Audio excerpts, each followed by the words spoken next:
সংসারের এইসব যন্ত্রণা আর ভালো লাগে না। স্কুল সামলাইতে হয়, সংসার সামলাইতে হয়, এরপর আবার বাচ্চাটাকে নাকি আমার সামলাইতে হবে। বাচ্চাকে সারাদিন বাচ্চার দেখাশোনা আমি করব। বাচ্চাকে একটু ঘুম পাড়াই দিতে পারো না তুমি? এখন বাচ্চাটাকে আমাকে ঘুম পাড়াইতে হবে, ওর হাগুমুতু আমাকেই পরিষ্কার করাইতে হবে, এত কিছু করতে পারবো না আমি। এখন আমি এসএসসি পরীক্ষার খাতা দেখবো, বেশি ডিস্টার্ব করবে না। সংসার প্রথমেই ভাব সম্প্রসারণ লিখছে এই ছেলে, দেখি কি ভাব সম্প্রসারণ। ভাব সম্প্রসারণ প্রশ্নটাই লিখে রাখছে, ঘুমিয়ে আছে শিশুর পিতা সব শিশুরই অন্তরে। প্রশ্ন লেখার দরকার ছিল। আচ্ছা, ভাব সম্প্রসারণ কি লিখছে দেখি।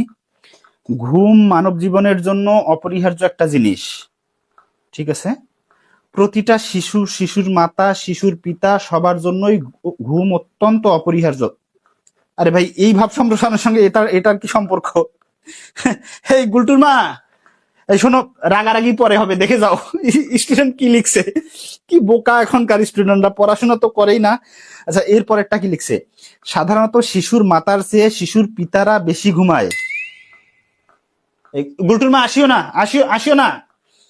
কারণ শিশুর মাতাদেরকে শিশুকে খাওয়াতে হয়, শিশুর হাগুমুতু পরিষ্কার করে দিতে হয়, শিশুর পিতাদের শিশুকে খাওয়ানোর মতো কিছুই নেই। তারা পরিষ্কারও করে দিতে চায় না। এমনকি অনেক পিতা শিশুকে ঘুম পাড়াতে গিয়ে নিজেই ঘুমিয়ে যায়। এই গুলটুর মা, তুমি এদিকে, না না, এদিকে আসিও না, আমাকে চা দেওয়া লাগবে না।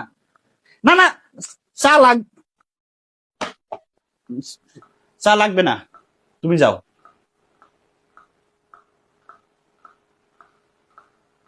এই স্টুডেন্ট কি লিখছে এগুলা? হ্যাঁ, শিশুকে ঘুম পাড়াতে গিয়ে শিশুর পিতা নিজেই ঘুমিয়ে যায়। এ নিজেই তো শিশু, এ জানলো কেমন করে এটা? আর কি লিখছে দেখিতে তো, তুই ইতিহাস সৃষ্টি করছে। হ্যাঁ, পিতা ঘুমাচ্ছে, কি গভীর ঘুম, ঘুমন্ত চেহারার সে কি মায়াবী নিষ্পাপ মুখ, সেই মুখটা দেখে মনে হয় যেন পিতা নিজেই একটা শিশু।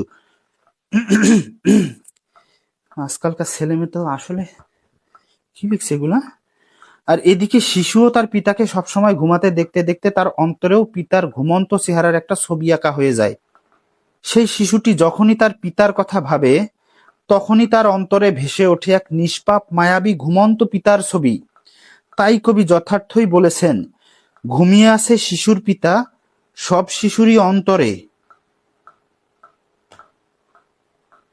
এ তো ভাব সম্প্রসারণকে একবারে অঙ্কের মতো করে মিলাই দিছে রে ভাই। ঘুমিয়ে আছে শিশুর পিতা সব শিশুরই অন্তরে, অঙ্কও তো এত সুন্দর। এই ছেলেকে কি নাম্বার দেয়া যাবে নাকি? এটা নিয়ে মনে হয় আলোচনা করতে হবে। না, গুলটুর মাকে ডাকলে তো আবার বিপদে পড়ে যাবো। এই ছেলে এখানে যে লেখা লিখছে, এর সংসারে আগুন জ্বলবে এটা যদি গুলটুর মা দেখে। এটা স্কুলের হেড স্যারের সঙ্গে এটা নিয়ে কথা বলতে হবে। অন্য খাতা দেখি।